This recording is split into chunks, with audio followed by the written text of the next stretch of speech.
Well, today let's make some easy cheese enchiladas. We start by a little vegetable oil in our pan, and we're going to put some cooking spray in the dish and preheat our oven to 350. Okay, we're going to fry up our corn tortillas just to soften them up a bit. All right, they've only been in there about 30 seconds. And I'm going to flip them over. And I'm dealing with a small pan. If you have a bigger pan, it's much better, but just scoot them around. We're just softening them up. And I have a plate and some paper towels prepared to lay them in to soak up the extra grease. I'm going to go ahead and remove these. We do not want them to get crisp. Placing a paper towel in between each one.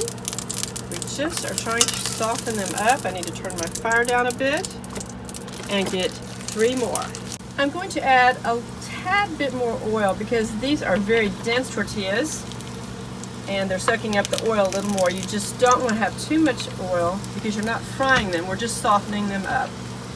Now for the next step. You can get any variety of enchilada sauce. We have 2. I actually have some left over of this brand, and we really liked it. You'll just have to try different brands and see what you like the best. Put a small amount in the bottom because the rest will be used as topping.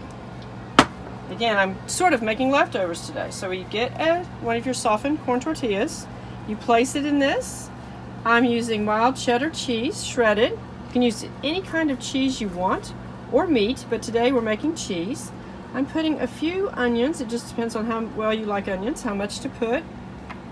And then simply roll them. If you've softened them up properly, they will roll nicely. I scoot it to the edge, scooting the sauce with it, and this is very messy.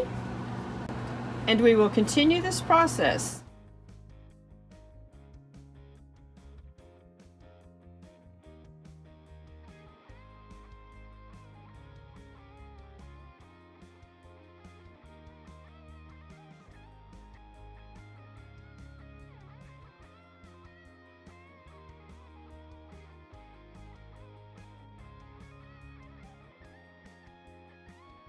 And now we have our 6 enchiladas. I normally fill it, but as I said today, we're just making leftovers.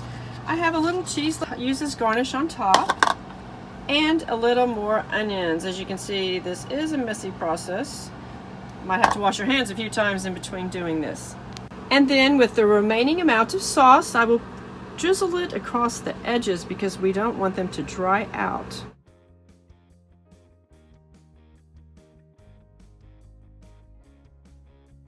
The little crispy edges aren't too bad, but that's what we'll do.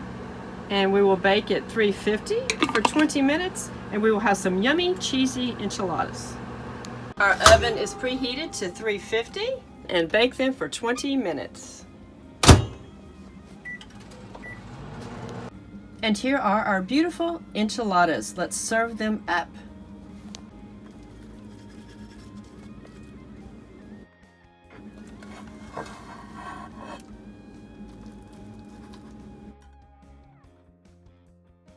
A little cilantro and some beautiful tomatoes, and this dish gets a habanero, and this plate gets a couple Thai peppers. Enjoy! And for those of you who do like sour cream, you can also decorate with a bit of sour cream. Well, we've cleaned our plates, and now it's time to clean up the dirty dishes. Those guys seem to always follow up every meal. And as an after-dinner mint, which isn't a mint at all, I like to chew a kumquat and a Hershey's Kiss at the same time. Try it. You'll like it. Share our videos on all of our channels with your friends and family. Help us to build our channels. Thank you.